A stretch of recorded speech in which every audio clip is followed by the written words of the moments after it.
You ask Tiger to solve. This deals with linear equations with one unknown.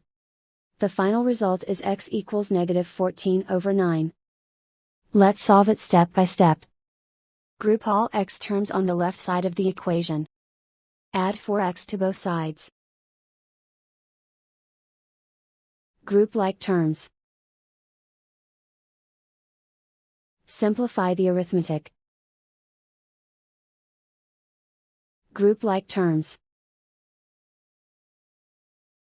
Simplify the arithmetic. Group all constants on the right side of the equation.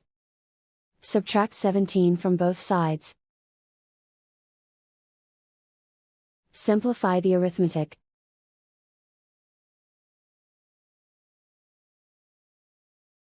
Isolate the x. Divide both sides by 9.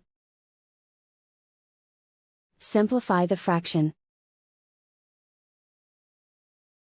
And so the final result is x equals -14/9.